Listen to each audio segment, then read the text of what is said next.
नमस्कार दोस्तों, स्वागत है आपका आर के क्लासेस में। दोस्तों, आज की क्लास में हम लोग फंडामेंटल राइट मौलिक अधिकार के बारे में पढ़ेंगे।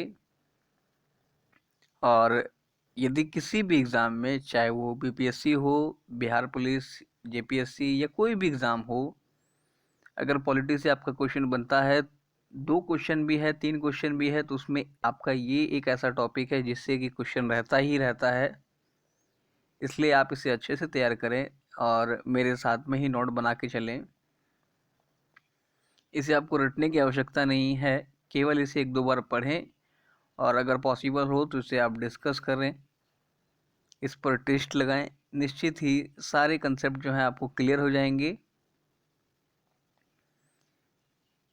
दोस्तों, यदि आप इस चैनल पर नए हैं तो चैनल को सब्सक्राइब करें, पास वाले बेल आइकन को दबाएं ताकि आपको और भी वीडियो अगर आती है तो आपको जानकारी मिल सके। वीडियो को अधिक से अधिक शेयर करें। चलिए शुरू करते हैं हमारा आज का टॉपिक, फंडामेंटल राइट। देखिए दोस्तों, मौलिक अधिकार है नागरिकों को मिलने वाला जो अधिकार होता है वो मौलिक अधिकार है। मौलिक अधिकार संबंधी प्रावधान जो है ये हमारे भाग 3 में है,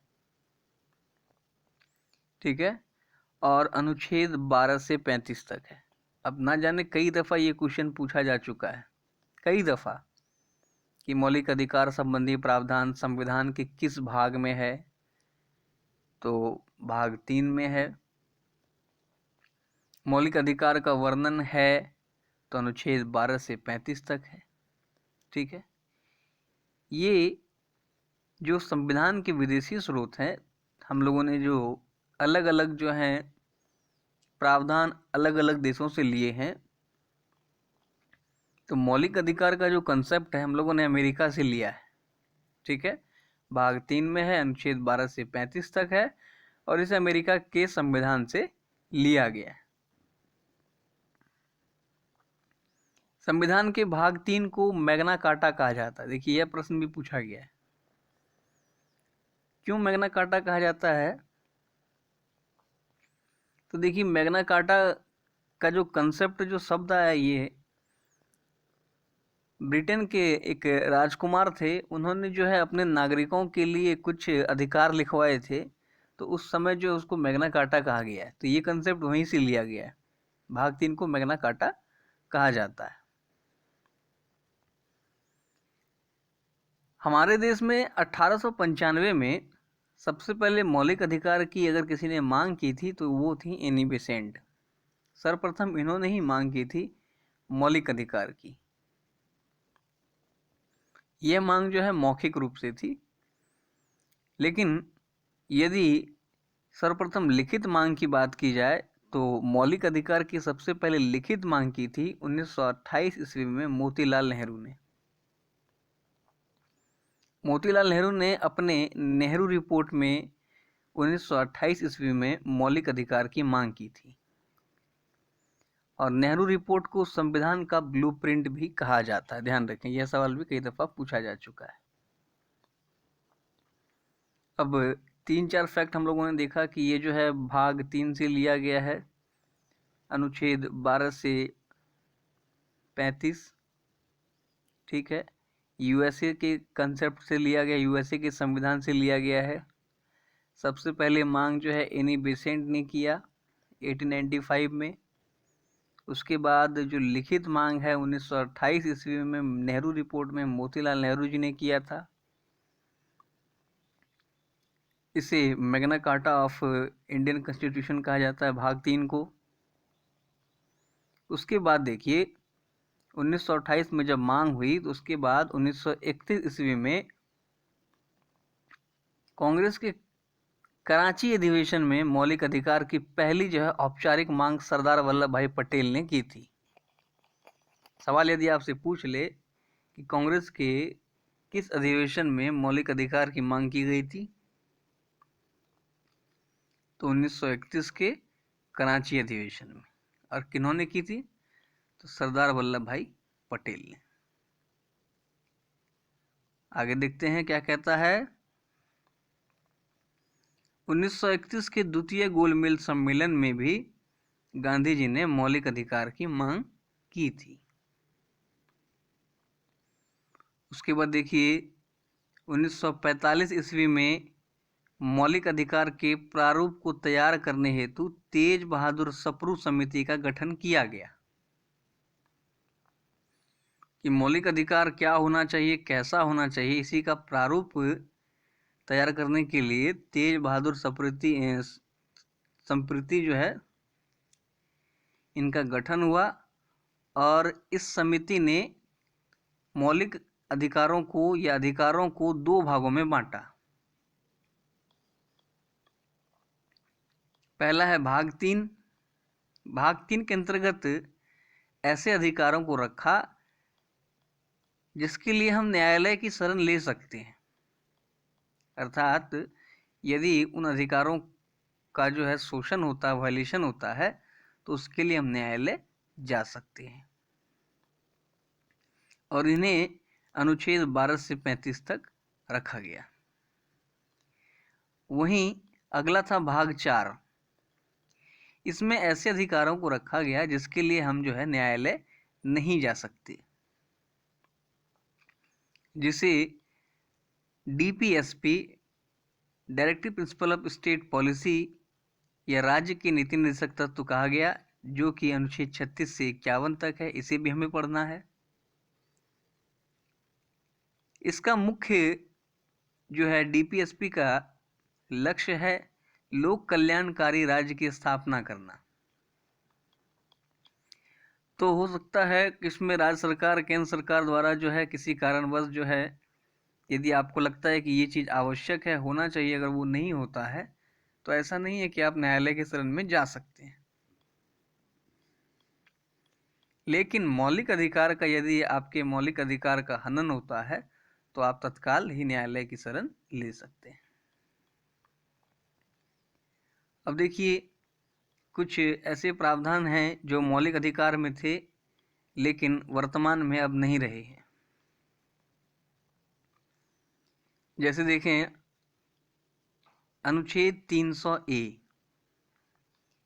इसमें जो है अभी संपत्ति का अधिकार है, जो कि पहले मौलिक अधिकार था, अब कानूनी अधिकार है।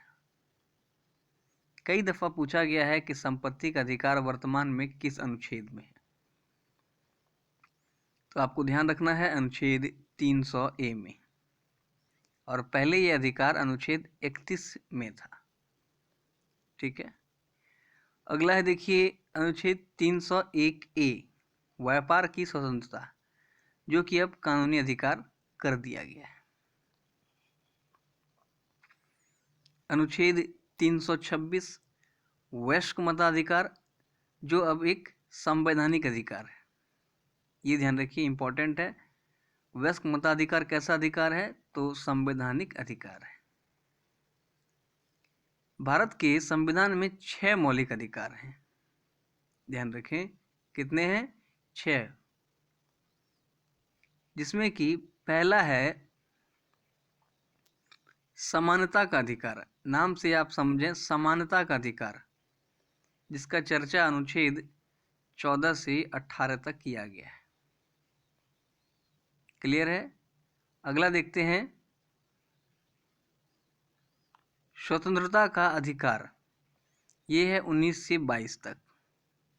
अनुच्छेद आर्टिकल 19 से 22 तक जो चर्चा किया गया है, इसमें जो भी बातें चर्चा की गई है उसमें हमारे स्वतंत्रता के बारे में बात की गई है।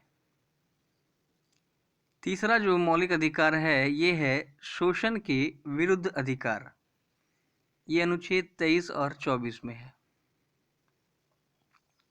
धार्मिक स्वतंत्रता का अधिकार अनुच्छेद 25 से लेकर के 28 तक जो है भारतीय नागरिक को उनके धार्मिक स्वतंत्रता का अधिकार दिया गया है। अगला है सांस्कृतिक और शैक्षणिक अधिकार। अनुच्छेद 29 से 30 में इसका चर्चा किया गया है कि भारतीय नागरिक के सांस्कृतिक और शैक्षणिक क्या अधिकार हैं, ये उसमें प्रबंधित हैं। और अंतिम जो छठा है इसे कहते हैं संवैधानिक उपचारों का अधिकार, जो कि अनुच्छेद 32 में। अब देखिए सवाल कैसे आपसे पूछता है, संवैधानिक उपचारों का अधिकार संबंधी प्रावधान किस अनुच्छेद में है? तो अनुच्छेद 32 में है। यदि आपको पूछ ले कि धार्मिक स्वतंत्रता का अधिकार किस अनुच्छेद में है, तो आपको ऑप्शन में ये मिलेगा 25 से 28, 23 से 24, 19 से 22, 14 से 18। तो ध्यान रखना है, धार्मिक स्वतंत्रता का अधिकार जो है ये 25 से 28 तक है। संवैधानिक उपचारों का अधिकार जो है, देखिए इसे भीमराव अंबेडकर ने संविधान का आत्मा कहा था। कई दफा ये सवाल पूछा गया है, ठीक है। अब देखिए, अब हम लोग एक एक करके जो हम लोग इसको डील करते हैं। जैसे अनुच्छेद 12, अनुच्छेद 12 में मौलिक अधिकार की जो है परिभाषा दी गई है। वहीं अनुच्छेद 13 की बात की जाए तो देखिए 13 में क्या कहता है, 13 में कहता है कि संसद को अधिकार है कि वह मौलिक अधिकार में संशोधन कर सकती है, ठीक है, लेकिन इसकी मूल संरचना में परिवर्तन नहीं किया जा सकता। अर्थात हमें जो भी मौलिक अधिकार मिल रहा है उसमें जो है संशोधन किया जा सकता है, लेकिन हमारे जो मौलिक अधिकार का मूल बात लिखा हुआ है उसे परिवर्तन नहीं किया जा सकता, ठीक है। देखिए अब हम लोग आते हैं समता का अधिकार, जो हम लोगों ने पहला अधिकार पढ़ा था अनुच्छेद 14 से 18 तक। इसमें क्या कहता है, अनुच्छेद 14 में देखिए विधि के समक्ष समानता, अर्थात कानून के समक्ष जो है भारत के सभी नागरिक जो हैं ये बराबर हैं, है ना। तो ये क्या हो गया, समानता, कहीं ना कहीं इक्वलिटी दिखा रहा है, बिल्कुल इक्वलिटी दिखा रहा है। लेकिन देखिए इसमें एक अपवाद है, राष्ट्रपति और गवर्नर, इन्हें जो है आप गिरफ्तार नहीं कर सकते। लेकिन देखिए यदि ये अपने अधिकारों का हनन करते हैं या ये अपने कार्य कर्तव्यों का संविधान के रूप कार्य नहीं करते हैं तो राष्ट्रपति महोदय पर महाभियोग लगाया जा सकता है। अगला है अनुच्छेद 15 में, देखिए क्या कहता है, जाति, धर्म, लिंग, मूलवंश, जन्मस्थान के आधार पर जो है समानता है, अर्थात आप भेदभाव नहीं कर सकते इन सभी तथ्यों पर, जाति, धर्म, लिंग, जाति, मूलवंश, जन्मस्थान। नेक्स्ट है अनुच्छेद 16 में, देखिए क्या कहता है, समान अवसर, सभी नागरिकों को समान अवसर प्राप्त होगा, लोक नियोजन की समानता।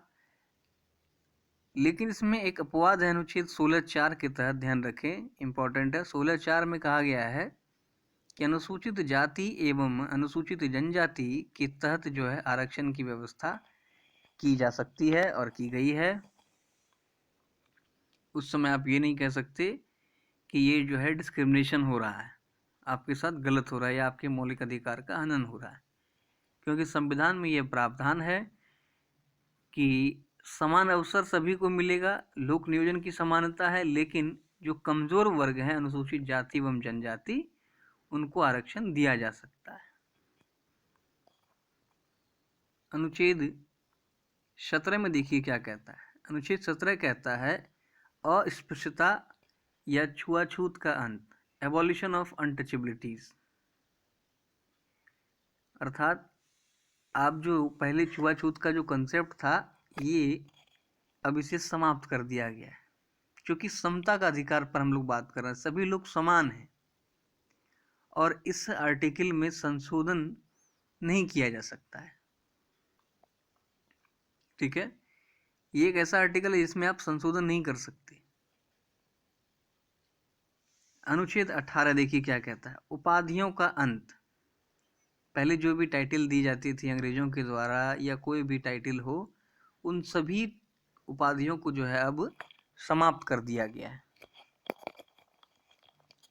जैसे कि दीवान या और भी पहले जो उपाधि दी जाती थी वो सब अब समाप्त हो गए। और वर्तमान में जो देखिए विदेश से भी अगर कोई उपाधि लेता है तो उसे राष्ट्रपति की अनुमति आवश्यक है,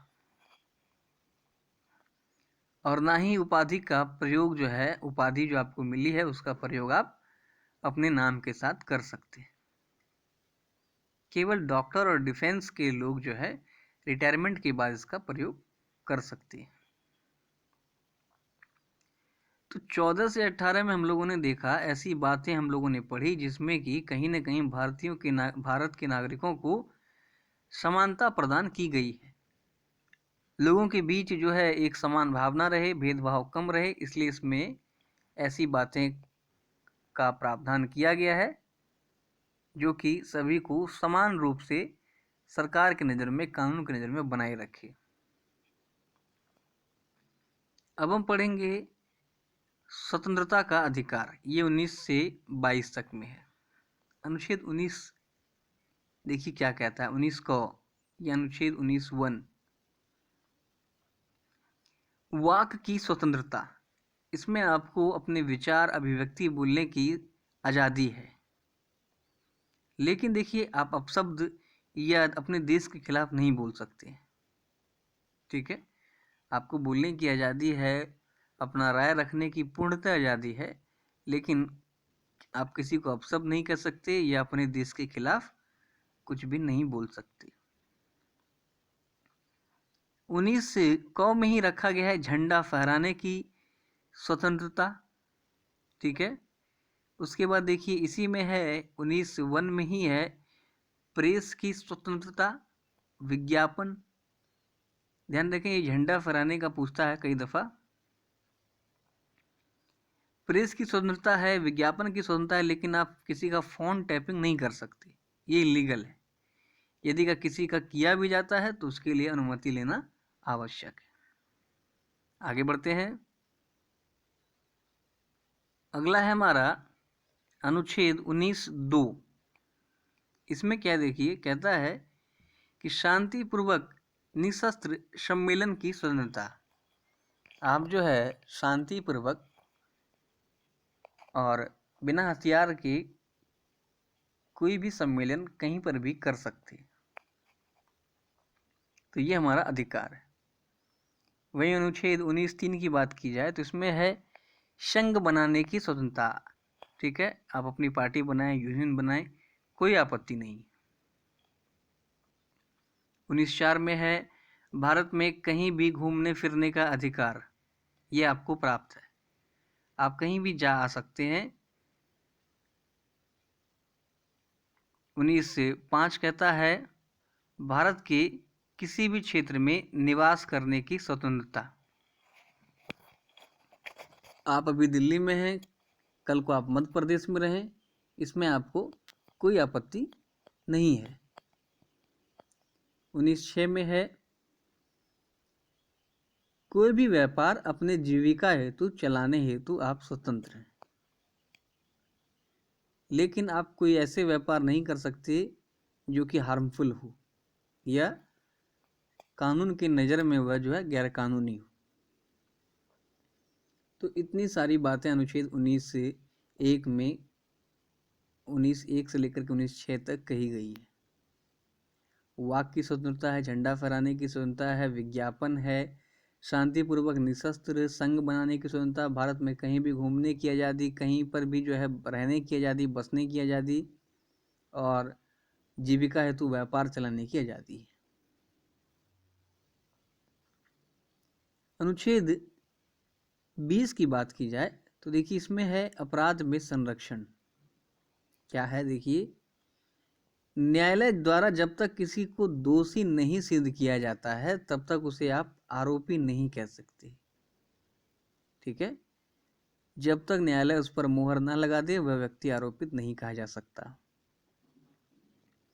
इसके बाद देखिए एक अपराध के लिए दोबारा दंडित नहीं किया जा सकता किसी को भी। जैसे कि मान लेते हैं किसी ने कोई क्राइम किया और उसे 3 माह की सज़ा हुई, 3 मंथ। इसके बाद ऐसा नहीं है कि 3 महीना पुरने के बाद जो है उसे फिर से जो है उसी सज़ा के लिए, उसी अपराध के लिए उसे 6 महीने की सज़ा और दे दी जाए, ऐसा नहीं है।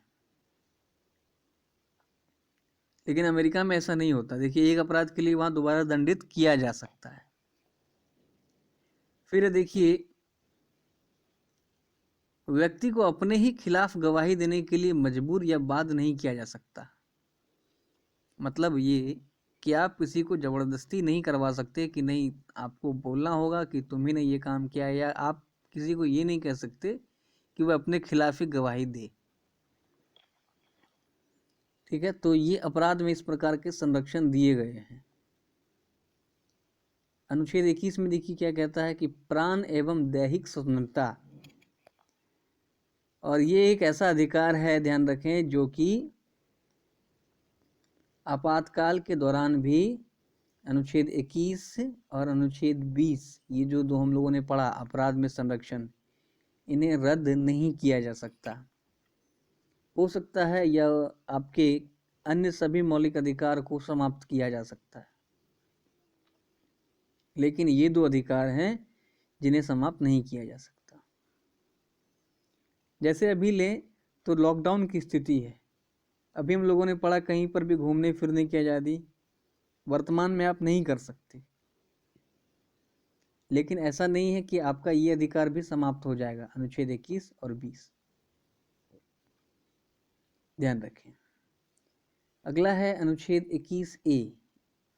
इसमें देखिए क्या है, 6 से 14 वर्ष के बच्चों को निःशुल्क एवं अनिवार्य शिक्षा प्रदान करना। यह जो अनुच्छेद 21A है, 86वें संविधान संशोधन के तहत 2002 में जो है अटल बिहारी वाजपेयी के काल में जोड़ा गया है। कई दफ़ा सवाल पूछा गया है कि अनुच्छेद 21A जो है किस वर्ष जोड़ा गया है, तो ध्यान रखें 2002 में। किस संशोधन के तहत, तो 86वें संविधान संशोधन के तहत। अगला देखिए क्या है, अनुच्छेद 22।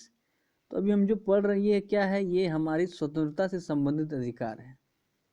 गिरफ्तारी के संदर्भ में संरक्षण, इसमें देखिए क्या है, गिरफ्तार करने से पहले व्यक्ति को कारण बताना अनिवार्य है कि आप किस कारण से किसी को भी गिरफ्तार कर रहे हैं। ठीक है, फिर कहता है गिरफ्तार किए हुए व्यक्ति को 24 घंटे के भीतर व्यक्ति को न्यायालय या न्यायाधीश के सामने पेश करना अनिवार्य है। ऐसा नहीं है कि किसी को आपने गिरफ्तार कर लिया और उसे जो है 3 महीने तक पहले जो है जेल में रखा है। फिर है गिरफ्तार व्यक्ति को अपने लिए वकील रखने का अधिकार है। वह अपने अनुरूप जिस व्यक्ति को चाहे उसे वकील रख सकता है, बशर्ते वह वकील भी तैयार हो। तो ये 19 से 22 तक में ऐसा प्रावधान किया गया है कि आपको जो है आज़ादी, स्वतंत्रता की आज़ादी है।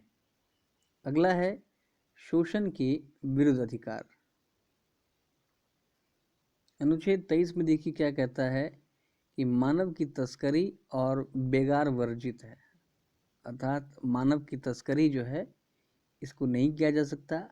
बेगार का अर्थ हो गया कि आप किसी को ज़बरदस्ती काम नहीं करवा सकते, जो कि पहले जो है अंग्रेज़ों के समय में करवाया जाता था। अनुच्छेद 24 काफ़ी इम्पोर्टेंट है, कई दफ़ा पूछा गया। इसमें क्या कहता है, देखिए कहता है कि बाल श्रम पर प्रतिबंध। ठीक है, अर्थात 14 वर्ष से कम उम्र के बच्चों को कार्य नहीं कराया जा सकता है। और लॉर्ड रिपन पहला वायसराय था जिसने 1884 में बाल श्रम पर प्रतिबंध लगाया था। ध्यान रखें, सवाल अगर पूछ ले कि पहली बार किस गवर्नर जनरल ने बाल श्रम पर प्रतिबंध लगाया था, तो लॉर्ड रिपन। नेक्स्ट है धार्मिक स्वतंत्रता का अधिकार। अनुच्छेद 25 में देखें, कहता है कि व्यक्ति को भारत में किसी भी धर्म और उसके रीति रिवाज को मानने का अधिकार है। आप जिस धर्म को मानना चाहें आप मान सकते हैं, जिस रीति रिवाज को फॉलो करना चाहें आप बिल्कुल कर सकते हैं। इसमें देखिए सिखों को कृपान धारण करने की स्वतंत्रता है और जैन धर्म जो है ये संथारा प्रथा के द्वारा अपना देह त्याग कर सकती है। ठीक है, ये अधिकार केवल सिखों को ही प्राप्त है।